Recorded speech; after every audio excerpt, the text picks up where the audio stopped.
right, guys, we are going to do Donald Trump's birth chart.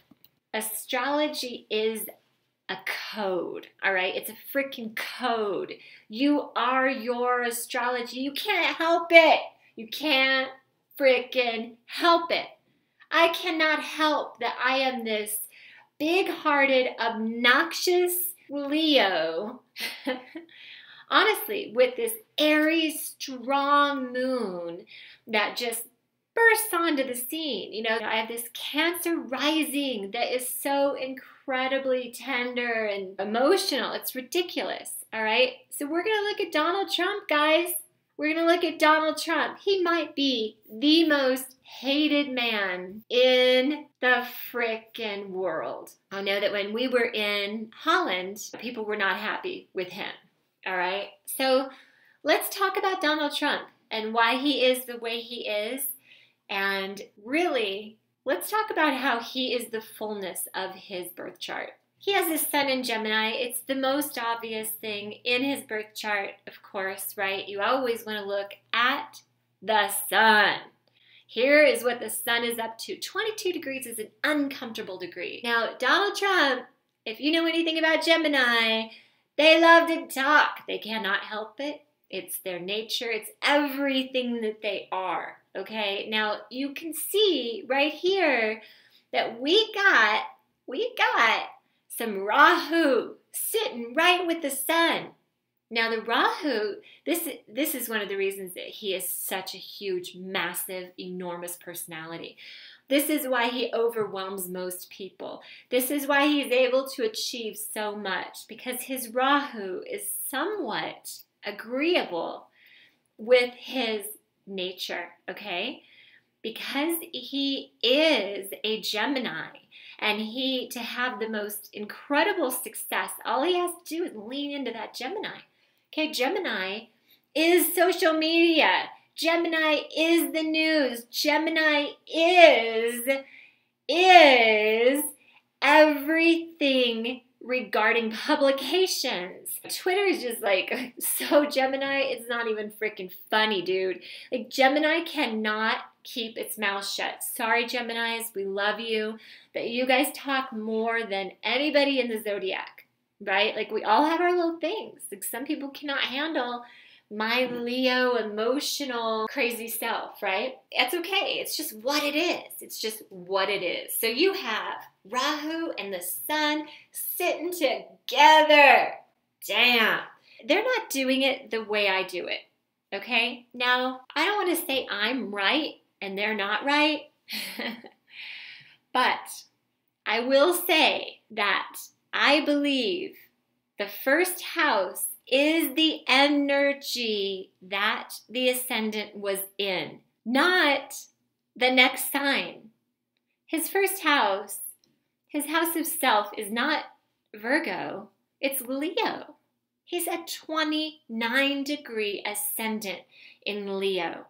If this isn't his first house, come on now. You guys, if you're an astrologer out there and you're not looking at the whole house system, you're doing a disservice to astrology. You'll hear them. Don't let them confuse you, okay? They'll be like, well, it's not a conjunction unless it's within 2 degrees or 3 degrees. No, it's a freaking conjunction of energy, okay? It's a conjunction of energy. Don't get confused.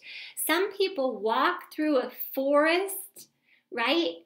And they can't see the forest. Like, they're just so caught up in being accurate in some weird way, and they lose the energy, all right? So his first house is in Leo, all right? 1, 2, 3, 4, 5, 6. In his 5th house is his moon, okay? His children adore him. They worship him. They work with him. They respect him. And he, them. They are his life. Even with 3 baby mamas, everybody is right here in his 5th house. They want to be around him. It's just so obvious, okay? The moon is the mother, right? The moon is the nurturer. The moon is the one that wants to love. And Leo is the house of children, and it rules the 5th house, okay? Aries is the first house without looking at the ascendant, okay? So let's look at this again. First house, he's got Mars, his ascendant, and he's got Pluto, okay? So it's like, you know, Pluto wants to mess with you a little bit, right? Like Pluto's kind of, I always think of even his little glyph, like he's holding up his hands like, you, I'm Pluto, I'm not going to make anything easy on you. And he kind of has that thing, right? Like, you, I don't care what you think. I do what I want. And that comes from Pluto and Mars. Mars is super aggressive, okay? This is his first house, Leo, all right? This is what he projects. This is what you see. It's loud, it's brave, it's smart, its standards are high. It is the royalty. He wants gold in his house, okay? Like, he's so Leo in so many ways. And it gets him in trouble with his, you know, he's already talking a ton, right? In Gemini, this is a smart sign, but it's kind of not smart in a lot of ways because it doesn't withhold information, right? So it's like the deliverer of gossip for sure. So you have 1, 2, second house is empty, which is really interesting because his is of wealth. Now, don't worry about an empty house, okay? It doesn't mean anything except for the fact when you have a transit, when the sun is in Virgo, it is a highly prolific time to harvest. In Virgo season, I'm sure he is a harvester, and it makes him hungry. Okay, when you have an earth sign in your second house, it's all about material things. Third house, Libra. His third house again, communication. It's third house. It's third house. This is naturally ruled by Gemini. Okay, it's third house. He is expanded in his energy with Jupiter. And then his Jupiter is retrograde. So this is probably why sometimes you're like, you're not making any sense or you're not finishing a thought. And this is why people think that sometimes his followers aren't very smart. But what's going on when something's in retrograde, you can cut to the chase more. I like retrograde energies personally, except for Mars and Venus. I don't like them. But I do like Mercury in retrograde. I do like Saturn in retrograde. And I'm not really, Jupiter in retrograde is kind of okay too. They can be a huge time of lessons. Nobody likes lessons, but if you're not really learning your lessons, then you are not really advancing. Okay, so he's always learning lessons. His third house is totally expanded. Neptune's there. So, you know, he has romance, right? This is Libra, all right? So he loves romance and he loves beauty. Beauty pageants. Come on, Jupiter is in Libra. Of course he loves beauty pageants. And he's more spiritual than you think. You know, he was raised in a Catholic church and had a lot of respect for his pastor. I watched his pastor. I saw him interviewed one time and he mentioned this guy and I was like, wow, he's got reverence for this man. As a young man, as a young boy, he heard him speak and he was inspired and he decided he wanted to be all of these great things that his pastor spoke of on Sunday morning. So church was really important to him. That's not a fake, okay? Now, Catholic is very different than like evangelical. They don't typically read the Bible and get all super hyper religious. It's more kind of a quiet faith, if you will. And Libra is so balanced that it's not going to get too extreme typically. They're going to be like, well, this makes me feel good. And I get to see my friends here at church. Gone here forever. You know, I like it. Okay, people make me feel good. I like to see some of these people. Okay, so 1, 2, 3. Fourth house is Scorpio of home. Of course, he's had some problems. Okay, he's had some problems in the home with the wife, with the spouse. You know, he's on his third marriage now. This is not really his, like, thing, right? He's kind of hyper. He's kind of hyper. And he's very sexual and possessive, I'm sure, and yet probably a little vengeful. I don't know. But that Scorpio in the 4th house is trouble. 5th house, we've already talked about, Sag, he loved having children and playing. And apparently the thing that he says, anytime his children go out of the house, he says, guys, no drinking, no drugs. So that's pretty interesting. And we'll get to Pisces in a minute and take a look at that. So you guys might be like, wow, you're a total Trump lover. Guys, stop putting people in categories that you have to like them, dislike them, love them, hate them. People are who they are. Celebrate people in all forms. Stop getting too caught up in right and wrong, in opinions, in whatever. Just become the best you can possibly be in and of yourself. And then you can change the world, improve the world exactly the way you want to. Okay? So 5th house, 6th house, Capricorn, day-to-day life. He's very pragmatic, right? His penthouse is in the building that he works. 7th house, Aquarian, friends. Wow, you couldn't get a better placement than that. Okay, this is the house of groups, social, being with people, and Aquarian is there. This is like a detached, like I'm friends with everybody and I don't get offended by anybody. I don't care what anybody thinks of me. Really, really, really strong position, because how can you withstand the hate? For me, it's not easy.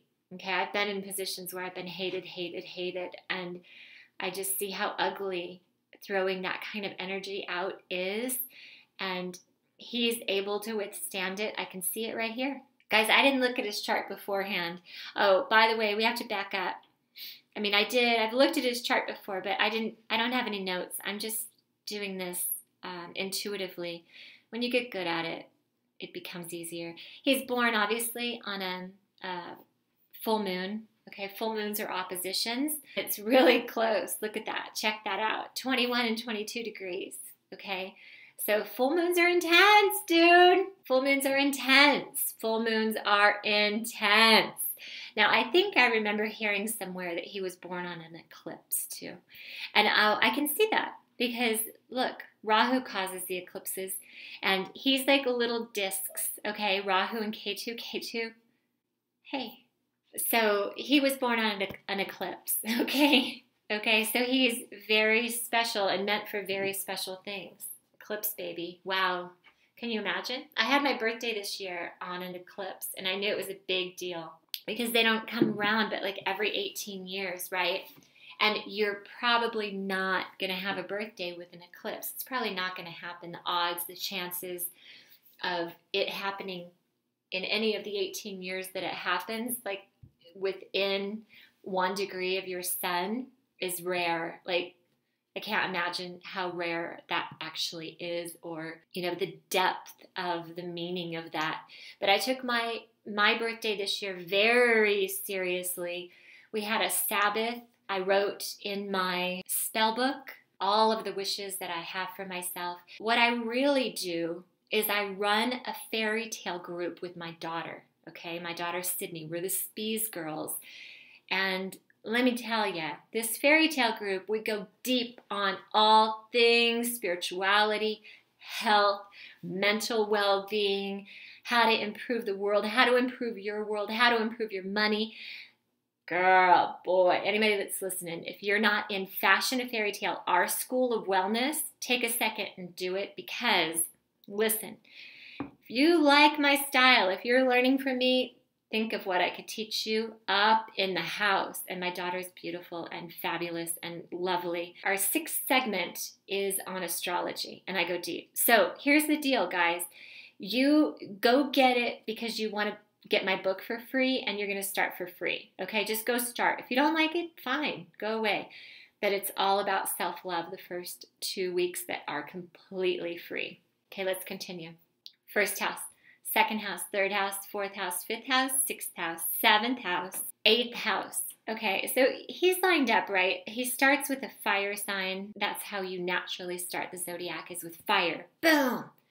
The sun bursting onto the scene at the ecliptic, okay? Aries is like rising on the spring. The sun is born again. It's around Easter, March 21st, all right? So you have the 8th house naturally with a water sign, and this is Pisces. This is other people's money. This is spirituality. Again, he's a spiritual guy. I think that he genuinely does want to make the world better. Pisces is sensitive, but it's also kind of a brat. Like, it can really throw some words at you, Pisces.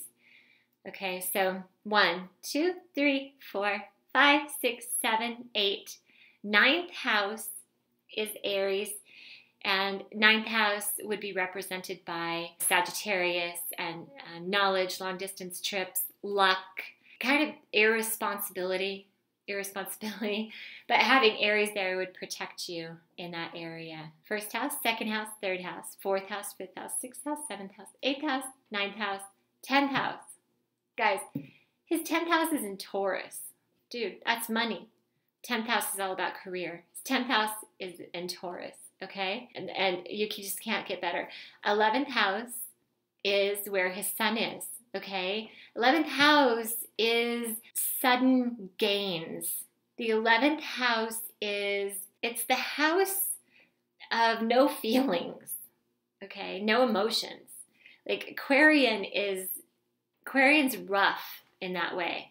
Emotionally, they are shut down and they really are not interested in full connection with you. In fact, I've had Aquarians say to me, their one wish, their one dream is to have emotions, okay? So he has his Rahu and his Sun in the 11th house of gains, other people, social groups, kind of an aloof, unfeeling house. He's protected. So I see how he is able to put up with all the hate. He's protected. In fact, I bet he kind of enjoys it sometimes, you know, because he can push back harder than anybody can, right? Like he just pushes back. And having your sun, wherever your sun is, you're going to have a lot of activity. You're going to have a lot of emotional activity. You're going to have a lot of fiery energy. You're going to have a lot of personality energy. All right, and it's in the 11th house. The 11th house also rules the internet. The fact that he was born on an eclipse, has his sun, you know, in the 11th house, it's just mind-boggling. The 12th house is, you know, it's Pisces, right? Naturally ruled by Pisces, and Pisces likes to check out. Pisces doesn't like responsibility. Pisces is totally like mixed up. You know, one fish wants to go swim in the waters of wealth and success, and the other fish wants to go swim in the waters of depression and drugs. They're very easily influenced. Pisces is. But his is Cancer, okay? So Cancer is his 12th house. And, you know, the 12th house is also a house of intuition and creativity. And the 12th house, if you pay attention to that 12th house and don't neglect it, you'll feel more successful. And he, of course, has Mercury, his Saturn, and Venus in the 12th house. So tons of energy in the 12th house. All right, so he's all about picking up pieces, and Cancer is super protective, right? Like, he's had people around him that he's worked with for years, like the same secretary for years and years. I read one of his books at one point. A lot of his staff has been with him for a long time. And so I think there's some sentimental energy for sure coming out of this, you know, with Venus. You know, Venus in the 12th house, typically, you know, you wouldn't necessarily say, oh, that means well. Like, you might even think the opposite. And then with it being connected to Saturn, you're like, whoa, that's pretty tough. Saturn represents your father. I think he really respected his father. His father was busy, right? His father was doing things, doing what he did as a developer on a smaller scale. But he was certainly taking risks, right? But he was probably a little more cautious. So his father, I think, was very important to him, and probably a big motivator, having Venus right there. Like, I want my father to be proud of me. I want my father to love me. I want my father to see everything that I can accomplish. And I don't know anything about what him and his father, like how their relationship was. I don't know if they were really close or if it was more, I don't know. But I would imagine that he really looked up to his father, and obviously he followed in his footsteps and he learned a lot, right? So Mercury in the 12th house, again, you know, that's partially why he's so clipped sometimes and he's not the smoothest. You know, he's got Mercury in the 12th house. But this man has a massive, massive personality. Massive personality. His first house is filled up. And it's filled up with some angry energies, right? You know, his second house in Virgo, you know, he's a perfectionist, total perfectionist. And I'm sure he's created and made his wealth because he has standards, high standards. And Virgo's all about standards. Libra, you know, wow, he's just expanded in what's fair and what's not, and his Neptune. His Scorpio in the 4th house brings him pain around divorce. You know, this is tricky spot, right? Tricky spot, super controlling spot. He's probably very controlling in a relationship, I would imagine. I know, like, he didn't like his first wife being so strong of a businesswoman. You know, she really helped him, I think, get his Atlantic City going. I think she was very strong and she worked a lot. And I don't think he liked it. So 4th house, you know, Scorpio would want to keep the love life a little more on the down low, you know, be private in that area. You know, and this 5th house moon, you know, this tells me a lot here too. What a load to bear. What a load to bear. And Leo's tender, you know. But having Mars there really helps protect his heart. Guys, astrology is the code of the universe. All there is astrology. And if you really start looking at it, Western, okay, Western, based on the ecliptic, is a closer, more accurate description of personality. Use the whole house system. Stop looking at all these other weird things and getting confused, all right? His first house, it's all Leo. You can see it a mile away. His first house is not Virgo, it's Leo. So guys, I hope that you feel so much more equipped to understand people, to not judge them, but just to understand that astrology truly is psychology. It truly is the code. You are not a fleshly creature in actuality. You're atoms. You are cells. You are a wave. You are particles and this incredible expression of energy. Okay, that is what you are. You are light. And you are astrology, and your astrology is you. Like it or not, you're stuck with it. I would, if I were you, lean into it. Lean into your astrology. Don't get stuck in the dumpy spots. Don't get stuck in those spots that make you depressed. And this is what we do with Fashion a Fairy Tale, guys. We go deep. We go deep. This is a life class that never ends. It's free for the first 2 weeks, and then it's only a couple of bucks and change afterward to belong to the world's greatest wellness school. I hope you enjoyed my take on Trump. Astrology, bro. Astrology, girl. Have some fun with it. I'm Miki Spies of the Spies Girls. Enjoy your life. Make it grand. Express your astrology. If you need me, you can get a hold of me at loveguru@spiesgirls.com. My daughter is equally as brilliant as I am. And we want you in our wellness school, okay? Come and be a part of what we're doing. You don't need anything else. You don't need anything else. I'm going to teach you about money. I'm going to teach you about how to love yourself, how to expand your image in the world, and how to create magic. Magic. Astrology is certainly an important aspect, but there are so many other things that you must get right in order to truly thrive and to lean into your greatness. All right. Love y'all. Enjoy. Be great. Let me tell you a story about these two amazing women, yeah? It's about a mother and a daughter. And the daughter, some people say she's too sexy for her own yearbook. And the mother, well, she's the boss bitch. So here's the story about the speed girl.